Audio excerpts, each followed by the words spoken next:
Okay, after several amateur attempts at videoing, I now have a camera stand, so maybe I can use both hands now.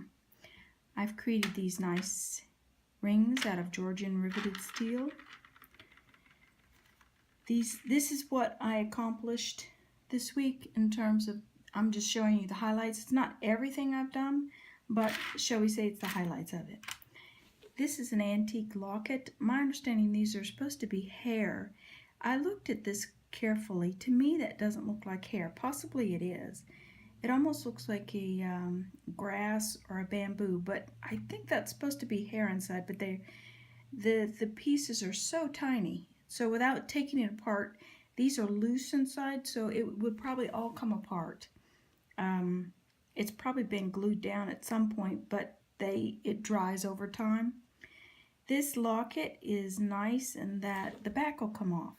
So if you want to put something inside, be aware if you do open that, it will probably disturb the contents, okay? We changed these antique silver fobs by adding a hammered bale to them. I think it adds another look. Here's some more Stickpin Conversions. These are all Stickpin Conversions, yes, into rings. Got a nice solid yellow gold with a nice diamond. This was a stick pin with a damaged stone. It is now a blue topaz, more modern, but it's remounted. It's a nice tiny ring, but it's great if you have small hands or if you want to stack it as the part midi ring where it's only goes to a certain knuckle. Okay. Here's a nice opal love knot ring.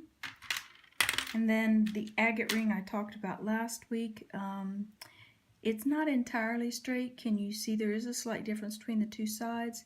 This was my first time soldering an agate, so I was very careful. I went very slowly.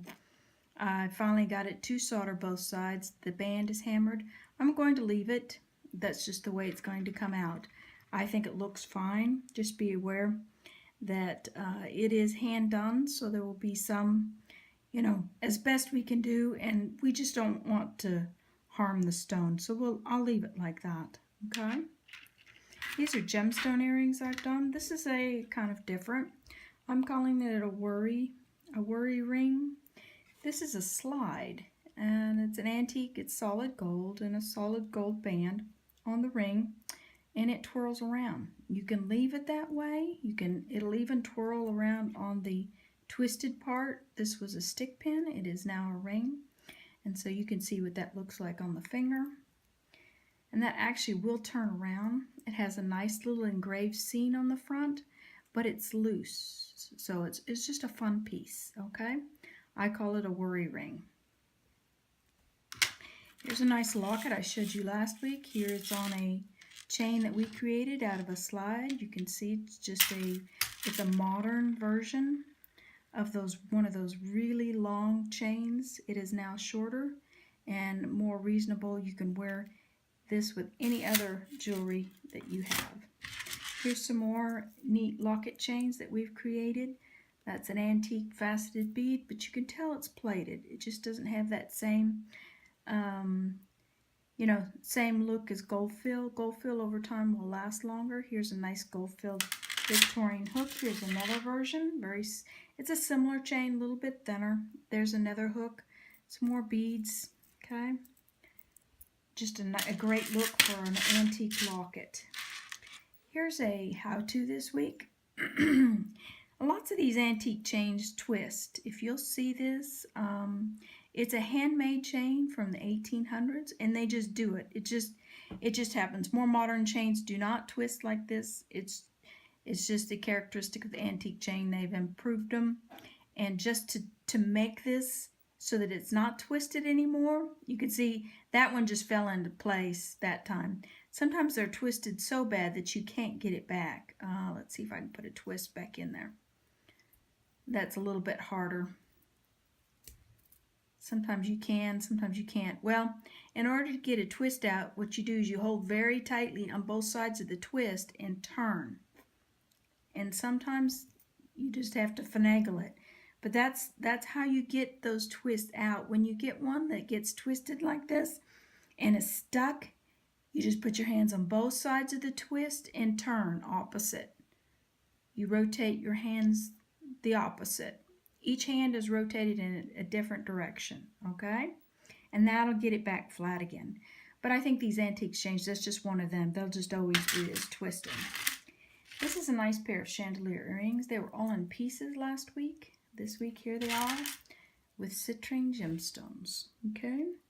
These had black beads, plastic black beads of some type that had decayed over time. They were probably mourning earrings. So now they're beautiful chandeliers. I had all the pieces. The wires are new, connecting the gemstones, but everything else is original. Okay. Here's some of the changes or things I would do differently part. As I was heating this riveted Georgian steel, it actually broke. It's a little brittle, probably due to age, and the tweezers I was using were squeezing too hard on it, so it just completely gave way. I'm going to attempt to fix it. Look at that beautiful color that's produced when heating steel. I'm not sure I could ever reproduce that color, and I've not seen it quite that pretty on another piece before. This is another piece that I did this last week. I don't really like the green in there. They're okay. I think I'm going to try to replace it with some black and white diamonds. Here's a piece that didn't work. A little too much heat in one area. I'm not sure I can fix it. I'm going to try though. This is a piece I probably can't do anything with. It's a coin. It's inside an antique. It's probably 1800s. It's an enameled silver coin, and it's just tarnished over time. It's just not as pretty as it used to be. Nothing really wrong with it. It's just appearances. I'm going to leave it and going to sell it just like it is. This piece I did a while ago. It's an antique cloak pin. Cloak actually button. It was a really large button that went through buttonholes. So it was Art Nouveau. I'm going to patina this to give it a little more character because I don't think her details show up as nicely. This is a tourmaline. This is a stick pin that used to have pearls in it.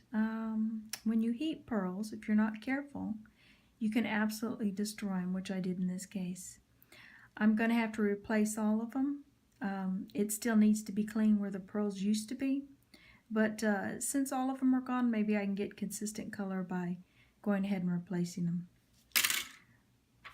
This is a piece that has a paste stone. That means it's glass.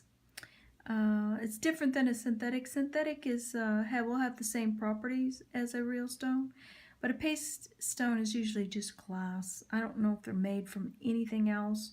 There are other synthetic stones that are made from things that are plastics, but in this case, it would be glass, okay? I'm going to leave it as it is and call it a day because I really can't harm it any farther. This was my attempt at riveting a gemstone on top of a ring I had created from a stick pin.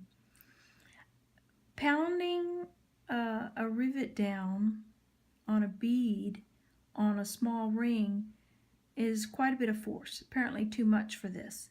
So what I'm going to do, I'm going to leave it like it is. I'm going to make a pendant. I'm going to string it on some nice chain. So it still needs to be cleaned from being soldered, but that's something I learned. Here's another example of a rivet I broke. Pounding too hard is just, you could probably tell this was pretty delicate to start with. It's an antique claw. It was going to be a ring, but when I was pounding on that, not very hard, barely at all, and it just popped right off the ring. So we'll give it another try. Here's some stick pins, which I'm not going to attempt to heat at all. I think I can just make a pendant with a basket setting. It's got a nice little hole right there. And in the same case here, this one has some enamel. I'd be worried about damaging with the torch I have. It's already got a hole. There's no reason to heat this one at all. I'm just gonna leave it like it is.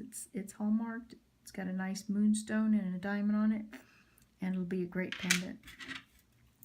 This is a project I've been working on quite a while. For some reason, some projects take forever to get done. This is an antique sword. It's solid gold with those they're diamond chips. They're relatively larger chips, but they're not uniform, they're not cut, but they're chips. And it's darkened from the oxidation from heating it. And I can't seem to get the oxidation out from under the gemstones. I just don't have the equipment to do that. I don't have the right cleaner to do that. I can clean on top. I've done everything to this that I know what to do without, without not using chemicals. And you can see from the last soldering, I attempted to join this gold chain. As you can see where it just broke during soldering. It's just a very delicate chain, and I think I was just holding it too tight when I was soldering because I didn't want anything else to melt, and so it broke. So I'm going to try one more time on this thing to see if I can't make something great out of it. I was considering draping the chain on the sword. I sort of like that look in some way. I'm not sure exactly how to do it, something like that. That was something I considered to do. That's a little too much chain and a little too much draping, but you get the idea.